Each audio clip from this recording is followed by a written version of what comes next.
Okay, so let's take a look at some function notation along with cube roots. So I have a couple of cube roots here, and we're just going to be working with the function notation, just getting used to that. So my first function, f of x, is the cube root of x plus 2. Again, 3 is the index, and the x plus 2 is the entire radicand. So what does f of negative 10 look like? Well, and again, we're letting x equal negative 10. We just literally plug it into there. So this becomes the cubed root of negative 10 plus 2. My order of operations say do what's inside first, so we get a negative 8. And of course the cubed root of negative 8, well, that's negative 2. Again, very strong function, handles just about anything. So negative 10 is the input, negative 2 is the output. If we were graphing this function, right, negative 10, negative 2 would be a point on the graph. F of negative 3, well, we're putting negative 3 into the function, so again, going up to the function, right, we're going to replace that x with a, oops, that's a 2 there, right, we're going to replace the function with a negative 3. Negative 3 plus 2 is a negative 1, so what's the cube root of negative 1? Well, that's negative 1, right, because a negative 1 times a negative 1 times a negative is negative 1. So we get f of negative 3 is negative 1. Ordered pairwise, this is what we're saying, right, if your input's negative 3, your output's negative 1, so that'd be another point on that graph. F of 6, we're being asked to put 6 into the function. So cubed root of 6 plus 2, this would give us the cubed root of 8, which we know to be 2. So 6 comma 2 would be another point on that graph, or f of 6 equals 2. What if I throw a 9 in there, f of 9? Well, this would be the cubed root of 9 plus 2, which gives us the cubed root of 11.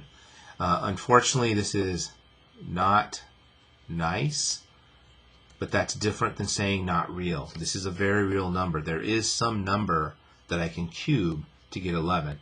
Now, without a calculator, I'll probably use the fact that we know that the cube root of 8 is 2, and the cube root of 27, right, is 3. So the cube root of 11 would probably be very, very close to 2.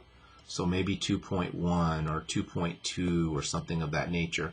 If I did go, and I apologize, I'm going to use the calculator on my computer screen here, but if I do take 11 and take its cubed root, what I'm getting, a pretty good estimate, I'm getting that the cubed root of 11 is roughly 2.22398. And on and on and on. So again, be aware there's a difference between saying something is not real versus something that's just not nice. In these first three, we were able to get some nice perfect cubes, so that we got some nice neat values out. Here we got the cube root of 11, and so either estimating it like I did here, or we are busting out technology to get a better estimate. And again, the idea is if I took this number, 2.2398, and to raise it to the third power, we would get something really close to 9. Okay, so there you have it. Looking at some other cases, here's a new function. This case, the function is the cube root of 3x minus 1 plus 5.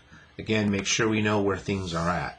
This plus 5 is not part of the radicand, right? If you needed to see it, it's like almost we're taking that function value, adding 5 to it. So we haven't seen a fraction yet, so let me throw one at you. So here x is equal to negative 7/3. So I'm going to come to my function, and wherever I see an x, I'm replacing it with negative 7/3. And then I'm just evaluating. What's nice about this is the 3's divide out. This leaves us with negative 7 minus 1 plus 5. Negative 7 minus 1, well, that's the cube root of negative 8 plus 5. This is negative 2 plus 5. What we get is a 3. So this function would have the ordered pair negative 7/3 3 on it, or g of negative 7/3 is 3. So yeah, we can handle fractions. I just went back and looked at my last videos and saw that I hadn't put a fraction in yet, and so we should be aware of that. It is okay to put fractions and stuff. We've gotten better with our fraction work. G of 0, well, I'm basically replacing that x with 0. So this becomes the cubed root of 3 times 0 minus 1 plus 5. 3 times 0 is 0. So we're basically taking the cube root of -1 plus 5. Cube root of -1 is -1. Add 5 to it, we get 4. So for this function, g of 0 is 4. Or on a graph, if we were graphing the function, 0, 4 would be on the graph. And then g of 4, well, plugging it into the function, we're talking about 3 times 4 minus 1 plus 5. This becomes 12 minus 1 plus 5, which is the cube root of 11 plus 5. Again, this is not a nice number. We really technically, algebraically can add it to the 5 right now because they're not like terms, as we will see in the future. But if I had to estimate what this is, I can come back up to here, right? So we know that this is like 2.22398 and then plus 5. So if I added 5, this is roughly about 7.22398.